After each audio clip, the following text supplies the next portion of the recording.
Le vaccin doit être préparé par un professionnel de santé en respectant les règles d'asepsie pour préserver la stérilité de la solution préparée. Consultez la fiche des données de sécurité du vaccin à ARNM, à nucléosides modifiés contre la Covid-19 Comirnaty et la fiche des données de sécurité de la glace carbonique sur le site internet du vaccin à ARNM, à nucléosides modifiés contre la Covid-19 Comirnaty. Bonjour et bienvenue. Lorsque vous recevrez votre livraison de vaccin à ARNM à nucléosides modifiés contre la Covid-19 Comirnaty, il sera important de suivre la procédure appropriée pour la conservation, la manipulation, la préparation et l'administration, ainsi que le retour du conteneur d'expédition isotherme. Dans le chapitre 2, nous allons découvrir comment décongeler les flacons multidoses, diluer le vaccin et l'administrer à un patient de façon appropriée.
Étudions maintenant la préparation des flacons multidoses à utiliser.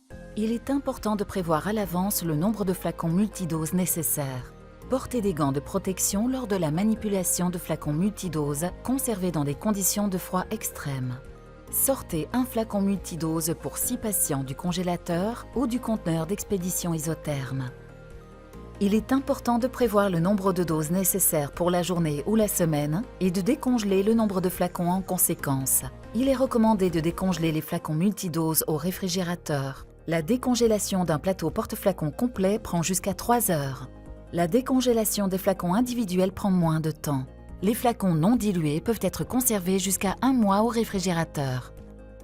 Si nécessaire, pour une utilisation plus rapide, un flacon congelé peut être décongelé à température ambiante pendant 30 minutes. En ayant ces possibilités à l'esprit, il est important de prévoir le nombre de doses nécessaires pour la journée ou la semaine et de décongeler le nombre de flacons en conséquence.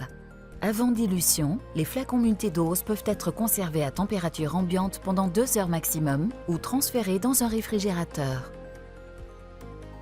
Les flacons non ouverts peuvent être conservés jusqu'à 1 mois entre 2 et 8 degrés. Durant la période de conservation de 1 mois entre 2 et 8 degrés, ils peuvent être transportés pendant un maximum de 12 heures. Les flacons doivent être transférés dans un conteneur secondaire pour un transport sûr. Lors de la manipulation des flacons congelés, vous devez porter des gants permettant une certaine dextérité manuelle. Ne recongelez pas des flacons décongelés. Le vaccin décongelé ou dilué peut être manipulé dans des conditions d'éclairage intérieur. Évitez d'exposer le flacon à la lumière directe du soleil ou à des rayons ultraviolets. Avant dilution, la suspension décongelée peut contenir des particules amorphes opaques de couleur blanche à blanc cassé. Après dilution, le flacon multidose contient 6 doses de 0,3 ml de vaccin. Respectez strictement les techniques d'asepsie. Après décongélation et avant dilution, assurez-vous que le flacon est à température ambiante, non froid au toucher. Retournez délicatement le flacon 10 fois pour le mélanger. Ne pas secouer. Procurez-vous une solution injectable de chlorure de sodium à 9 mg par millilitre, 0,9%, pour l'utiliser comme diluant. À l'aide d'un tampon imprégné d'alcool, nettoyez le bouchon du flacon de diluant. Prélevez 1,8 ml de diluant avec une seringue avec une graduation appropriée et une aiguille de calibre 21G, gauge ou plus fine. Avant utilisation, vérifiez de nouveau l'étiquette pour vous assurer que vous utilisez le diluant approprié avec le vaccin. N'aspirez pas plus que 1,8 ml de diluant. En respectant les techniques d'asepsie, nettoyez le bouchon du flacon avec un tampon antiseptique à usage unique. Diluez ensuite le flacon décongelé de vaccin en ajoutant 1,8 ml de solution injectable de chlorure de sodium à 9 mg par millilitre, 0,9% dans le flacon. N'ajoutez pas plus que 1,8 ml de diluant. Une seringue avec une graduation appropriée et une aiguille de calibre 21G, gauge ou plus fine doivent être utilisées. Soyez attentifs aux recommandations concernant les précautions à prendre pour éviter une exposition accidentelle. Les risques d'exposition accidentelle les plus élevés sont liés à des lésions cutanées après une coupure ou une piqûre d'aiguille et à une exposition des muqueuses après une aérosolisation. Cela est plus susceptible de se produire lors de la dilution du flacon pour l'administration ou lors du retrait de l'aiguille du flacon. Vous pouvez ressentir une certaine pression dans le flacon à mesure que vous ajoutez le diluant. Assurez-vous que la pression du flacon est égalisée en évacuant 1,8 ml d'air dans la seringue de solvant vide avant de retirer l'aiguille du flacon. Après dilution, le vaccin sera une dispersion de couleur blanc cassé. Un flacon de vaccin contient 2,25 ml, correspondant à 6 doses de 0,3 ml. Inspectez les flacons pour confirmer que l'on n'observe ni particules ni décoloration. Utilisez une aiguille et une seringue stérile distinctes pour chaque individu. Il n'est pas nécessaire de changer d'aiguille entre le prélèvement du vaccin d'un flacon et son injection, sauf si l'aiguille a été endommagée ou contaminée. Retournez délicatement le flacon dilué 10 fois pour le mélanger. Ne pas secouer. La dilution du vaccin produira une suspension de couleur blanc cassé. La date et l'heure de l'expiration de la solution diluée doivent être inscrites sur les flacons dilués. Conservez le flacon de vaccin dilué entre 2 degrés et 30 degrés. La date de péremption est de 6 heures à compter de la dilution. Si elle n'est pas utilisée dans les 6 heures, elle doit être éliminée. Pour préparer des doses individuelles, commencez par nettoyer le bouchon du flacon avec un tampon antiseptique à usage unique en respectant des techniques d'asepsie. Prélevez 0,3 ml du vaccin dilué dans une nouvelle seringue stérile appropriée pour injection intramusculaire. Utilisez une aiguille de calibre 23G, gauge ou plus fine pour retirer la dose afin d'éviter d'endommager le bouchon du flacon.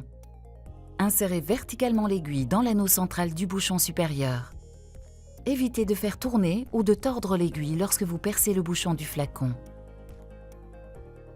Des seringues à faible volume mort et ou des aiguilles à faible volume mort, combinées jusqu'à 35 microlitres, doivent être utilisées. Si des aiguilles et seringues classiques sont utilisées, le volume risque de ne pas être suffisant pour permettre l'extraction d'une 6e dose d'un flacon unique. Respectez les techniques sécurisées de manipulation des objets tranchants afin d'éviter de vous piquer avec une aiguille. Les ajustements pour évacuer les bulles d'air doivent être effectués avec l'aiguille dans le flacon pour éviter la perte du vaccin. Il est recommandé d'utiliser la même aiguille pour prélever et administrer une dose unique chaque fois que cela est possible. Si une seconde aiguille est nécessaire pour l'administration, tirez sur le piston de la seringue jusqu'à ce qu'une petite quantité d'air pénètre dans la seringue avant de retirer la première aiguille pour éviter de perdre du vaccin lors du changement d'aiguille. Pour chaque nouvelle injection, utilisez une seringue et une aiguille stérile neuve et veillez à nettoyer le bouchon du flacon avec de l'antiseptique avant chaque retrait. Veillez à éliminer immédiatement les aiguilles usagées dans un conteneur pour objets tranchants. Assurez-vous que la seringue préparée est à température ambiante, pas froid au toucher. Une inspection visuelle vous permet de vérifier que le volume d'administration final est de 0,3 ml et confirmer que vous ne remarquez ni particules ni décoloration anormale. Chaque dose doit contenir 0,3 ml de vaccin. Si la quantité de vaccin restant dans le flacon ne permet pas d'obtenir une dose complète de 0,3 ml, jetez le flacon et la solution résiduelle. Ne pas regrouper les résidus de solution provenant de plusieurs flacons. Les seringues préparées doivent être administrées immédiatement. Administrez le vaccin par voie intramusculaire, de préférence dans le muscle deltoïde de la partie supérieure du bras. Une observation rapprochée pendant au moins 15 minutes est recommandée après la vaccination. La seconde dose du vaccin ne doit pas être administrée chez les personnes ayant connu une réaction anaphylactique à la première dose de vaccin à ARNM, à nucléoside modifiée contre la Covid-19 Comirnaty.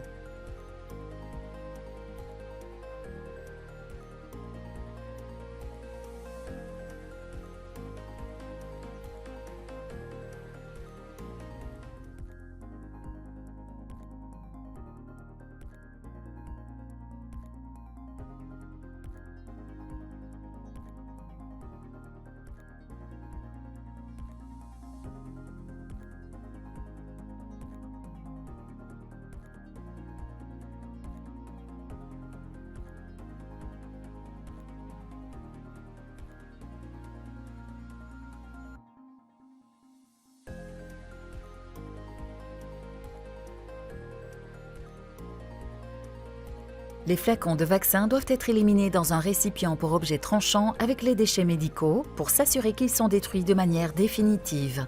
Éliminez les plateaux porte-flacons vides avec les déchets médicaux afin qu'ils ne puissent pas être réutilisés. Pour plus d'informations sur la préparation et l'administration du vaccin, consultez le site www.comirnatyglobal.com.